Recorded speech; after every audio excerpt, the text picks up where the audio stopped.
Am I the a-hole for wanting to divorce my doctor husband after he missed the birth of our first child? It might seem selfish, but the experience of giving birth without my husband was petrifying, and I never thought I would welcome my baby into the world while holding a stranger's hand. My husband and I met about 6 years ago. After dating for about 3 years, he proposed, and I accepted. My husband is a spinal surgeon, and I work in an office. He is a very prestigious doctor in his field, he has multiple degrees, and he's performed multiple life-saving surgeries over his career. His patients and co-workers always say he has life-saving hands. Early in our relationship, I felt nothing but pride for my husband. I couldn't believe that such a smart, accomplished man was interested in me, and I was happy I had scored such a high-value partner. He was also a very affectionate and caring husband. He was always planning fancy date nights and surprising me with expensive gifts.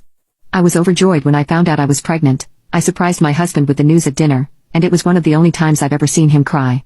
I thought we were both excited for our baby, but I guess I was wrong. My husband was very supportive and attentive during my pregnancy. I felt very safe carrying my first child with my spouse being a medical professional. It felt like some sort of life hack, even if that sounds silly, and I would have never guessed that having a successful doctor as a partner would bite me in the back so badly. Anyway, I went into labor in the middle of the night last week. I was scared because I was alone when my water broke. My husband was working an overnight shift, and I knew there was a chance he was busy in surgery and I might not be able to reach him. Sure enough, his phone was off when I tried calling him asking him for a ride to the hospital. I ended up calling my mom for a ride to the hospital, but she's very overbearing and anxious, and we don't have a good relationship. When I was finally set up at the hospital, trying to breathe through my contractions, I told them who my husband was and begged them to try and get in touch with him at his hospital. About 20 minutes later, my phone rang, and it was my husband. He said he was in the middle of surgery on one of his child patients. He said the child had an overnight medical emergency, and he and other doctors were working on the kid together to try and save his life. I was conflicted. I told him I understood they needed him, but so did I, so did his child. My husband sounded incredibly conflicted over the phone, and I found myself begging my own partner to please come to the birth of his child. Ultimately, my husband said he needed to stay and save the child's life. He said that he couldn't forgive himself if he watched a new life come into this world, knowing another child's life was ending just nearby, and he could have helped. I screamed and cursed at him when I realized I would be doing this alone. I hung up on my husband as I started to feel my next wave of contractions. I cannot explain to you the physical and emotional turmoil that I went through for the next 3 hours. My mom didn't want to be in the delivery room since she is squeamish, and I held the mean nurse's hand as I pushed. Then it was just me and my baby, alone in the room, no husband, no family. I had never felt so broken and alone, yet my heart was full of love for my new baby boy. My husband ended up getting to the hospital 5 hours after I gave birth. He tried to kiss and hug me, but I rejected him. I haven't left the hospital yet. I'm in no rush to go home, and I don't feel ready to forgive my husband. Honestly, I don't know if I ever will, and I have started looking into divorce lawyers. If my husband abandoned his family during a time like this, how can I rely on him for anything in the future? My husband loves one of our sons more than the others. Today, he made a mistake that might cost him his family. I want to start by saying my husband is a good man. He provides a very comfortable life for me and our children. He has never been abusive or manipulative.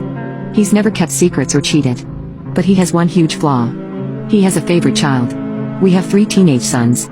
They are Mason, 18, Kyle, 15, and Sean, 13. Our youngest son Sean is my husband's favorite. He knows this, I know this, and what really hurts me is that our children know it. It wasn't always like this. He used to be equally loving to all of our boys. But when Sean was 5 years old he got very sick and was dangerously close to leaving us. It was obviously an extremely tough time for my husband and I, and through the entire hospital stay Sean always wanted his dad above anyone else. It bonded them. Ever since then my husband has always favored and spoiled Sean to the detriment of his relationships with Mason and Kyle. The 2 older boys noticed as they got older and were understandably hurt that their father always favored Sean. I had several conversations with my husband throughout the years about how he needs to realize he has 3 sons, not just one. He always listened and would make an effort to be more involved with Mason and Kyle, but it never lasted. He'd always go back to being super dad to Sean. This all came to a head today when Kyle's school had an award ceremony that Kyle would be presented an award at. This is of course a virtual event as COVID is still an issue and the boys are doing online distance learning. Essentially the event was just a large group video call where the kids would be recognized for their academic achievements, and there was a raffle for several prizes. Kyle was excited because one of the prizes was a game system he wanted. Parents were invited to join in on their own computer to get an extra entry for raffle prizes on behalf of their children. I wasn't going to be able to make it as I had work, but I told my husband to just drop in and watch them read Kyle's name and stick around so Kyle could have just a slightly better chance at getting the prize he wanted. Again, this was a virtual event. All he had to do was go to the website and sit there for less than half an hour. School events like this, even pre-COVID, were always more my thing. My husband almost never went to these things as he was usually working, but of course there was a higher chance of him showing up for one of Sean's events. But he's working mostly from home and he wasn't even going to be on the clock at the time of this event. He said he'd do it. On the day of the event I reminded him before I left for work to make sure he showed up.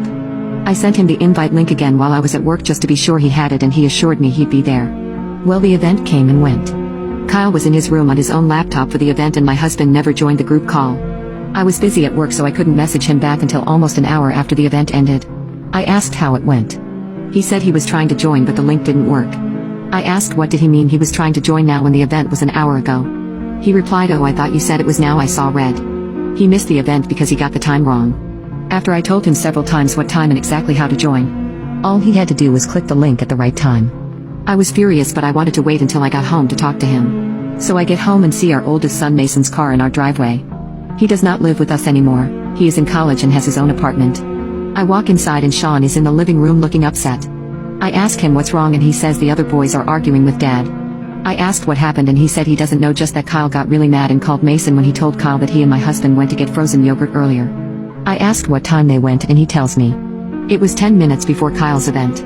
He missed the event because he chose to take Sean to get frozen yogurt. I learned later that Sean was begging him and my husband, as usual, caved and took him. At that moment Mason, Kyle, and my husband all come down the stairs.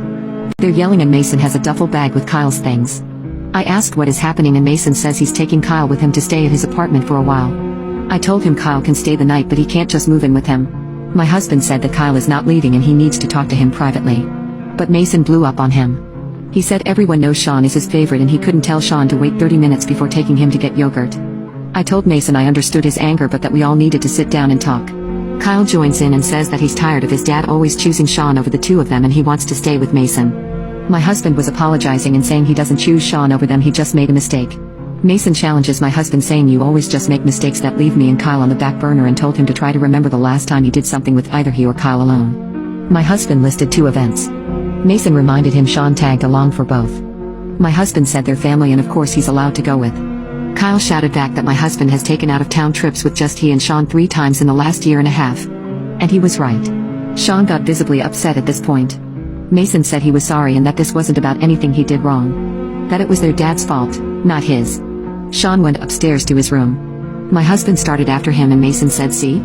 You've got 3 upset sons and you still run off to comfort Sean." My husband said that's not true, he's just more sensitive than the other boys. Mason told him he wants so badly for Sean to be his only son that he can have his wish. He said not to call or text him or Kyle anymore and that they don't have a dad anymore. Kyle added, "You already act like we don't exist anyway." My husband's face dropped. The way he was neglecting our 2 older boys finally hit him. I was a sobbing mess. I could see the hurt in both my sons' eyes. I told them to stay so we could talk and find a solution. Kyle begged me to just let him leave, saying he didn't want to be in the house anymore.